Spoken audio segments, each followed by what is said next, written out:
And next speaker is Vishwesh Venkatraman. He's currently researching my own research group. And he has a strong background in chemoinformatics, bioinformatics, and machine learning. And some of his interests are dye-sensitized solar cells, ionic liquids, and polymers. And this lecture provides an overview of the VSSC architecture with particular emphasis on factors influencing the efficiency. So please help me welcome Vishwesh.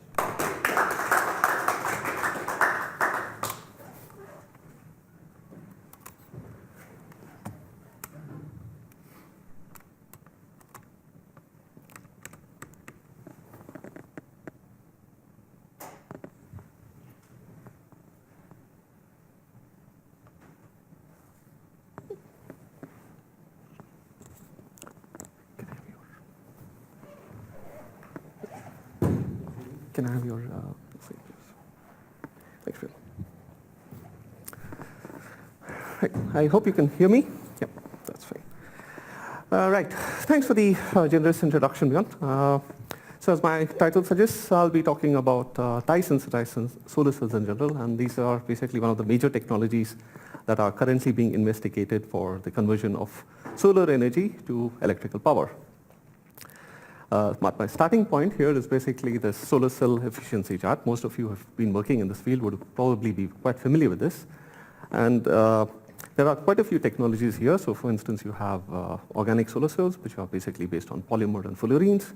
You have quantum dots. You also have SIGs, which are basically cadmium, tellurium kind of based solar cells. And if you're looking for efficiencies, basically that's where you want to be normally, which is around 44% and above, but these are basically for multi-junction solar cells, which are basically several different solar cells in tandem. And if you are looking for dye-sensitized solar cells, this is basically where you are. So which is roughly 1/3 or 1/4 of the numbers that you actually get at the topmost. Now, if you look at it a little further, if you're not familiar with the Shockley-Quasar limit, this is basically a theoretical efficiency limit that is imposed on many of the single junction solar cells. So you actually have a maximum efficiency of around 32 or 33%. And these gradations that you see, these gradations that you see are indicative of the efficiencies that have been achieved for the different solar cells. So in the topmost section, you have like the gallium arsenide. These have almost achieved 75% of the Shockley-Quasar limit. And if you're looking at dye-sensitized solar cells, that's less than 50%. So we are actually around just 12%. Further on, you actually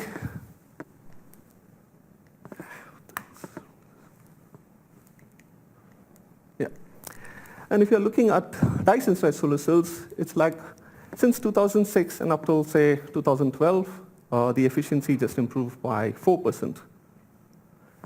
And since then, actually 2013, which is roughly when the zinc porphyrin solar cell was discovered, there's been actually no improvement since 2012. So it's been standard at 13% or so.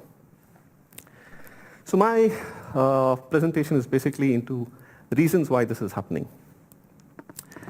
So, but there's, of course, a lot of interest in dye-sensitized solar cells. So if you were to perform the search on Web of Science, restrict your attention to only articles in English, which is basically the only language I understand. And furthermore, just filter it out in terms of the research areas, which is normally related to chemistry and material science. What you see is that you will get up to 16,000 records, which is quite a sizable number. And if you look at it year-wise, what you see is since 1991, which is when Gretzer introduced his ruthenium-based solar cell, which is with a 7% efficiency, we have reached almost 5,000 publications in the last 5 years. So it's like almost 1,000 or more every year. So there's sustained interest in this field, but unfortunately the efficiencies don't seem to keep up with those. So you'll all be mostly familiar with this architecture. So this is what you have as a dye-sensitized solar cell. So you have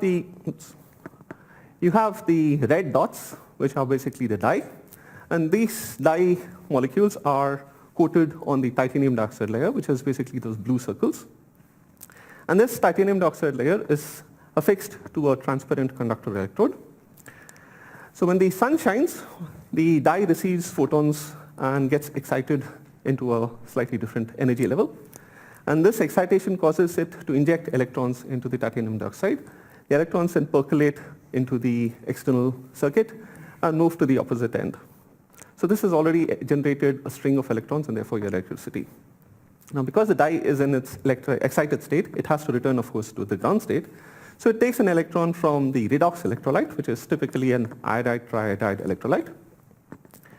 And the iodide in turn gets its electron from the one that had basically navigated through the external circuit. So this basically is your entire dye-sensitized solar cell.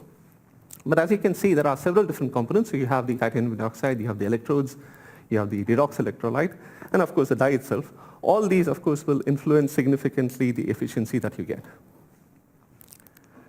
So as I said, the die is, of course, the first and the foremost and the most important one in the solar cell. You also have the electrolyte, which is basically either an iodide. Recently, there has been a lot of interest in cobalt-based electrolytes. You also have polymer-based electrolytes and so on. And then there's the semiconductor, which can be titanium dioxide, zinc oxide, tin oxide, and I think even nickel. In addition to the titanium dioxide layer or the semiconductor layer, we typically also add some kind of transparent additional conducting layer or basically a scattering layer. This is generally to improve the incidence, the scattering of the incident light on the die. So this is again of a slightly different thickness. And inside the titanium dioxide also you have basically the thickness that can be varied and also the size of the nanoparticles. Then comes, of course, the light intensity. Now the standard protocol is to use something like 100 milliwatts per cm square, but not all experiments seem to use the same number. Further on, you have the area of the solar cell. Now, you normally use a 4x4 cell, but this can, of course, go up to 1 centimeter square, typically for long-term testing. In most cases, you also add a co-sensitizer. Now, this actually works in tandem with the additional dye. So in the sense that most dyes will work in a certain wavelength region. The co-sensitizer will try and compensate for the lack of absorption in a certain wavelength region. So you have a dye with, say, 400 to 500. The co-sensitizer will work from 450 to 600. Most dyes will also aggregate or have a tendency to kind of clump together. And to prevent this from happening, you add a co-adsorber, which is typically a cholic acid derivative. And last but not the least, you have also the dye bath, which is again dependent on the solvent that you use and as well as the concentration of the solvent, as well as the time for which you actually leave the titanium dioxide-based cell in the dye for. So, and on top of this, you have, of course, temperature conditions, and all these are going to affect the efficiency, which is actually just given by a very simple equation of current, voltage, and fill factor divided by the power of the incident of the light intensity. So we'll investigate all these effects a little more in the slides to follow. But coming back to the die again, you have a standard structure or a standard architecture of a donor pi bridge acceptor, which is connected to the titanium dioxide. So if you look at the donor, these are pretty much chosen for their electron donating capacity. So you have a range of donors such as triphenylamines, phenothiazines. You also have the metal-based ones such as zinc porphyrins. And then moving on, you have the pi spacer. Now this is generally used to kind of increase the absorption range of the dye. So you have thiophenes, furans, and benzenes, which are basically connected to improve or increase the wavelength of absorption. Now the acceptor, which is also basically also includes anchoring group, is the one that determines the stability of the dye. In the sense, it determines how strongly it is bound to the titanium dioxide, and that will, of course, control the stability of the dye. In addition, it also influences the injection efficiency of the dye. So if you are looking at different acceptors, you have those based on pyrimidines, you have based on phosphoric acids, as well as cyanoacrylic acids. Now, in addition to these standard architectures, you have also cases where you can have two donors. So for instance, you can have triphenylamines combined with a carbazole, or in other cases, you can have multiple acceptors. So these are not just, this is just a very short list of the different architectures that you can adopt in terms of the dyes. Now, there are, of course, quite a few different dyes. So we'll start with those dyes that you naturally see. So you've basically got betalains, carotenoids, and chlorophylls coming from standard vegetables like beetroots. You have carrots giving you carotenoids, and chlorophylls that emerge from standard green leafy vegetables. The sad part is, of course, the efficiency is almost at 4%, but this is after a lot of tweaking. Compare this with some of the natural dyes that you can actually get from flowers, such as lilies and yellow roses. You barely manage 1% at the best. And hence the shift to some of the other synthetic dyes. Of course, the natural dyes do act as the precursors for many of these. So the topmost, you actually have zinc porphyrin dyes, which is around 13% efficiency. And then more recently, there has been a phenothiazine dye with around 12% efficiency, as well as one of the carbozoles, which was reported to have around 12.5%. Now, this is, of course, based on just a single dye. You can add a co-sensitizer, and the efficiencies have, I think, been reported up to 15% if you add a co-sensitizer. But all these numbers come after a lot of tweaking, and this is one of the tweaks that is normally adopted. So for instance, you can actually decide what kind of solvent you want to use. So if you're having dimethylformamide as your solvent, you would actually have an efficiency of barely 2%. But moving on to dichloromethane, you actually get more than 4%, almost twice the number that you get. If you were to look at the concentrations, you would see that there is a minimum concentration that is required to achieve an efficiency of 4% or more, below which everything else seems rather negligible. So this is, again, one of the factors that influences your efficiency. Now, the electrolyte is actually one of the major areas of interest in terms of optimizing the dye-sensitized solar cell efficiencies. So we have two groups here. So the first group actually is iodide triiodide based electrolyte. In the first case, which is on the blue section, you actually see a dye which is your standard solvent-based electrolyte, which is the solvent being typical acetonitrile and baluronitrile in some different ratios. The bottom of the list is basically ionic liquid-based electrolyte. Now, the efficiency for the ionic liquid-based electrolyte is roughly around 6.5%, which is around 1 or 2% less than the solvent-based electrolyte. But the important thing here is that the ionic liquid electrolyte is actually far more stable. So it gives you 6% with a little bit of stability. Not so for the iodide triiodide-based electrolyte. Compare this again with the cobalt-based electrolyte. Now, cobalt has been actually regularly used since 2013. And the efficiencies for those cells are typically much, much better than the iodide triiodide-based electrolytes. But there's also a chink in the armor in the sense that the cobalt electrolytes have also been shown to not be so stable over a long period. So there's still an ongoing battle as to which of these electrolytes is actually the better one to use. The next one is, of course, the additives. Now, going back to the previous one, what you will see is that in both cases, or in both electrolytes, you will see one common denominator, TBP, which is tert butyl pyridine. Now, this is a very common additive added to almost most of the electrolytes. Now, the impact of that can be seen on the right-hand side in this table here. Now, what you see is that this is, of course, for a slightly different solar cell, that you are using a tin oxide-based semiconductor with a slightly larger area than most experimental conditions. And this is also, of course, for a ruthenium dye, which is N719, which is quite popular in terms of usage. And as you can see, increased concentrations of TBP do, to a large extent, do improve the voltage, but not necessarily so for the current and the fill factors. The efficiencies, again, are slightly or only marginally increased. But the interesting aspect is that as you increase the TBP, or the tert butyl pyridine concentrations, it turns out that the electrolyte becomes more and more viscous, and therefore the drop in efficiency is towards larger concentrations. On the other side, you will see CDCA, which is basically deoxycholic acid, and as I mentioned, it is a co-adsorber. And the co-adsorber has the job of preventing deaggregation, or preventing aggregation, sorry.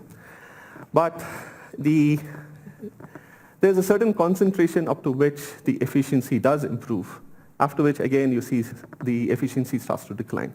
And this is because the co-adsorber starts to compete with the die for positions on the titanium dioxide layer. So there is an optimal concentration that you need to achieve to get the efficiencies of interest. And for the final thing that you can tweak is, of course, the incident power. And on the right here, you have a simple example where you've gone from 10 milliwatt per cm square to 100 milliwatt per cm square. And the good thing about dye-sensitized solar cells compared to other technologies is that they can still provide some efficiency despite the fact that the light intensity may not be that good. This is not something you can achieve typically with silicon solar cells. On the left, again, you have a different dye, but in this case, we have actually used a co-sensitizer.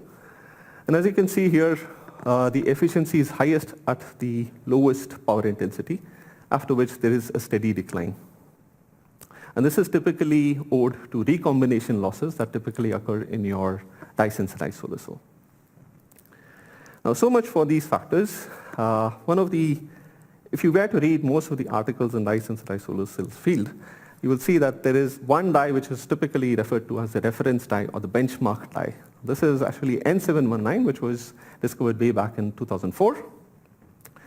And the histogram here is basically giving you all the values that have been recorded so far.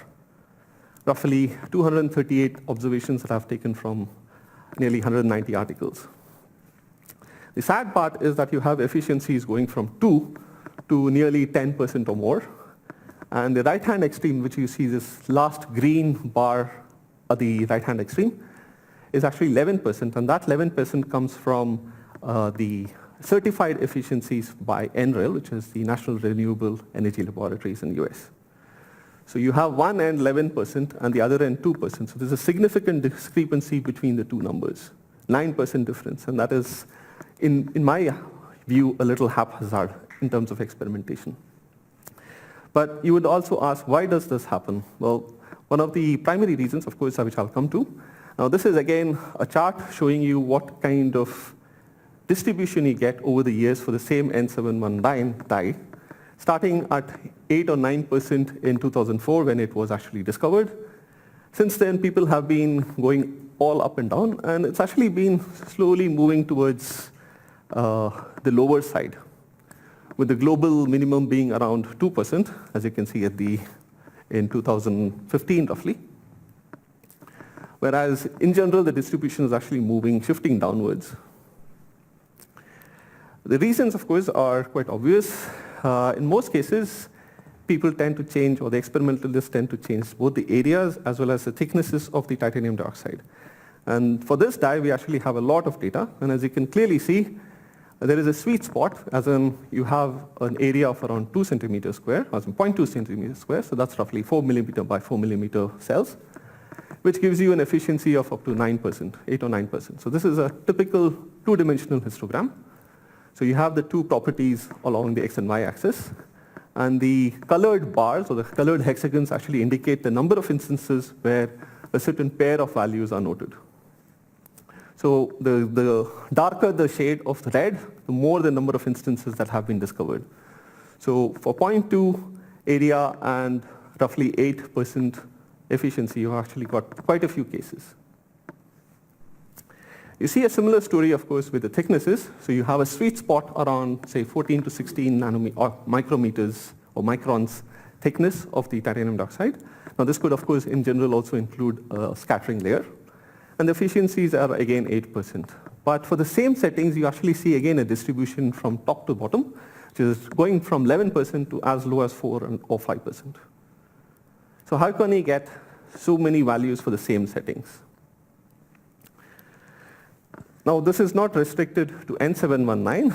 You see a similar pattern for some of the other benchmark dyes. So there is two different ruthenium dyes. One's called Z907, the other N3. And you see a similar story being repeated across several of these benchmark dyes. So my question is, given all these values, which of these values should I trust?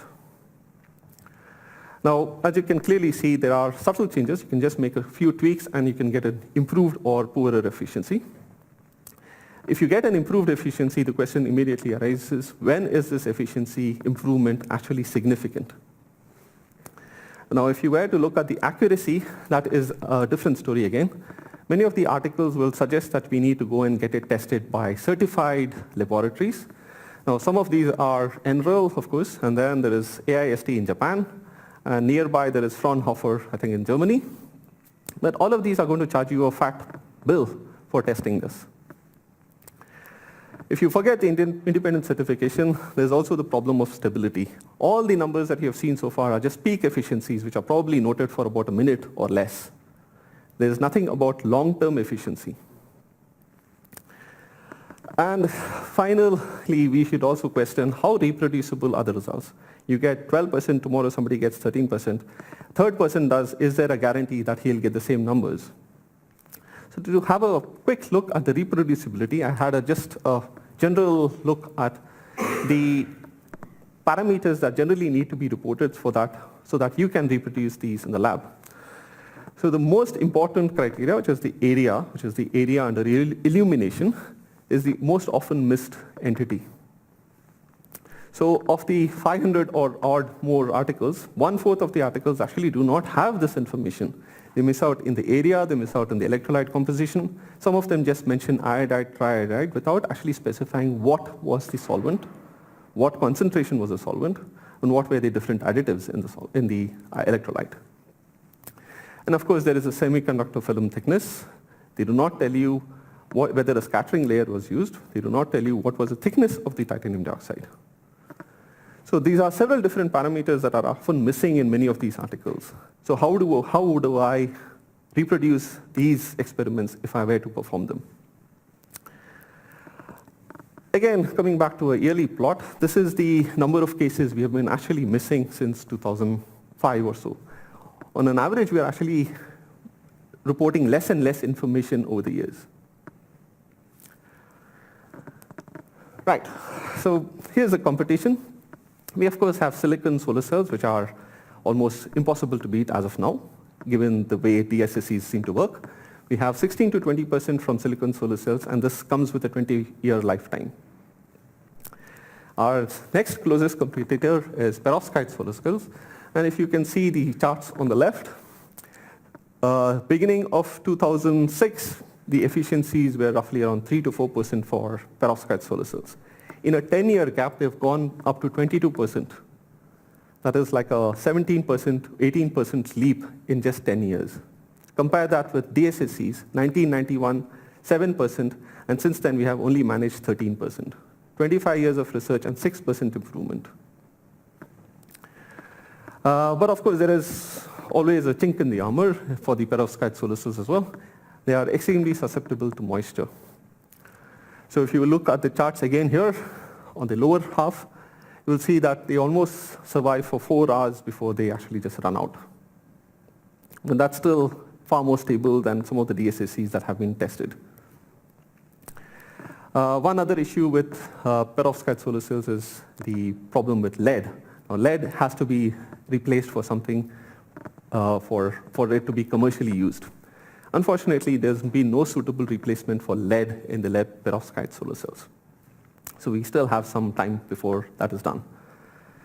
Our final competitor, of course, is organic solar cells. Now, these have already have achieved more or less 11%, which is almost on par with DSSCs.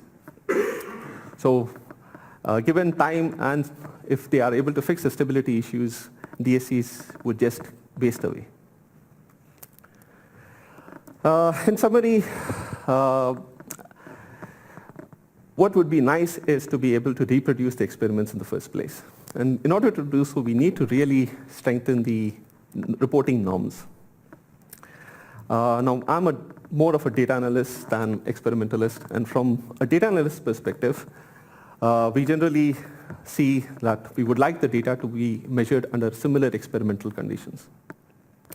Even if that is not the case, even if we were to include the variations in the experiment, some of the experimental settings are very, very difficult to quantify. If you have a 5 millimolar concentration of some other additive, which is not being used in all other cases, then it becomes a significant problem to encode them in terms of numerical data. And of course, computationally, it is quite difficult to perform kind of dye-dye interactions. You have dye-electrolyte interactions. You have dye-titanium dioxide interactions. All these are actually quite computationally expensive to model. And last but not least, if we are to build some kind of predictive and interpretable model, limitations that we have reported above will severely restrict its applicability. I'll pretty much end with this slide. Now, 1995 was when microarrays were basically introduced into the arena. And these are basically used to kind of test the knock-on, knock-off effect of genes. Now, in the 5 years since it was discovered, there was a lot of microarray experiments, and unfortunately, many of them were not reproducible. So in 2001, quite a few of the experts basically got together and decided to create what is known as a minimum information about a microarray experiment. And this has now been in place for nearly 16 years. And in the 16 years hence, we have actually seen a significant improvement in the quality of the microarrays. So if they could do it, why cannot we do so in solar cells? With that, I would like to thank you all for your attention.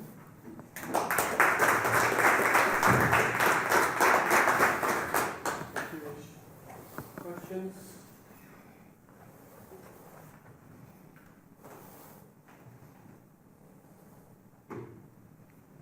Do you think your chart of missing data correlated to publication year has something to do with the number of publications?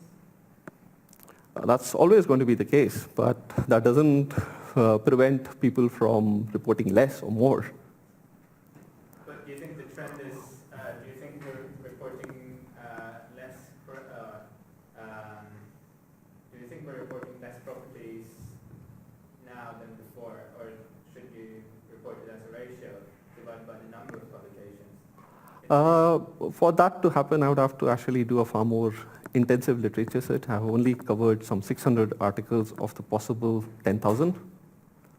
So it would be actually, to report it as a ratio would be a bit of a, it wouldn't be proper ethics. I would much rather report it for the 600 articles that have investigated so far. There is, as I said, at least 9,400 more articles that I need to go through. But is the number of errors per year, per total articles per year increasing? Yes, to at least to a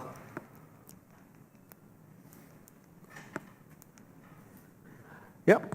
So 2014 it was at its peak.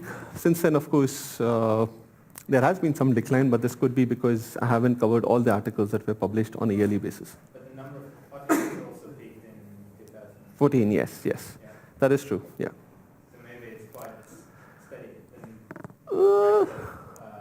misreporting. I wouldn't say that, because there are some of the other parameters which I don't know whether they are relevant enough for the experiment. So if those are not reported, I have not quantified them.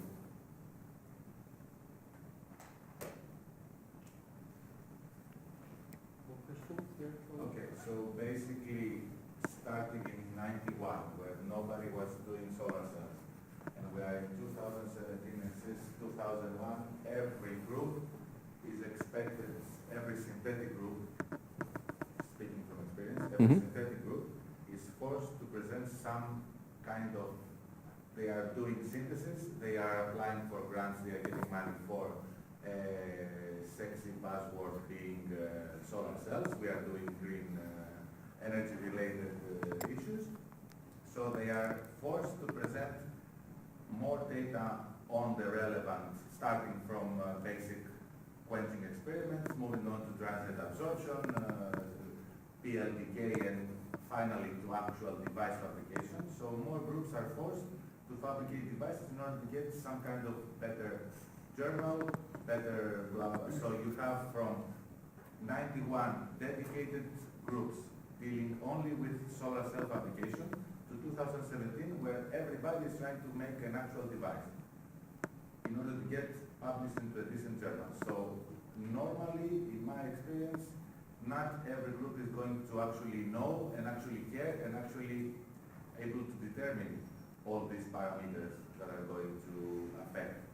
You've been in groups that actually, okay, I have this die, either I send it to somebody else's lab, the collaborator, they don't get back with all the data because it's like a normal then I just coat the die, make the polymer solar cell or whatever it is that they're sending, and send you back a standard paragraph, this is what I got from your die, or you do it on your own time and you basically don't have any knowledge of these little tricks of the trade that will boost your ability. So not all of the missing data are basically misreported on purpose. I'm not saying they are misreported on purpose. I'm just saying there should be certainly an attempt to try and report these parameters. If there isn't, I would still consider it as missing. I have no idea or clue whether they did it on purpose or they didn't do it. And as the science progresses, all of these things are basically, apart from standard misreportings being, okay, I got 20% efficiency, but only with 0.1 square centimeter active area. Okay, these are standard things that everybody is going for the world record. These do not concern me. No. World record do not concern me. But the point is that once you start to the field is basically known by now. So basically everybody is following the same procedure. So these things are basically, are they considered common knowledge and they are not reported? But if it was the same procedure, I would expect the efficiencies to be within a certain error range, which they certainly don't seem to be. But it's not, again, it's not computers. Yes, but there certainly has to be an acceptable error range. And unfortunately, I mean, I haven't shown you some of the publications, but the same group reporting the same die within a span of 2 years has a 2% efficiency difference for the same conditions. And my question is basically your previous slide where the variation over the years actually diminishes.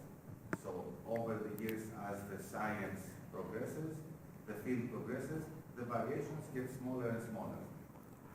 yes, the variations might get smaller and smaller, but that doesn't tell us as exactly why was the one group able to achieve 10% while another group barely manages 2. About the same group. Yes. All right, so maybe you should thank the speaker again.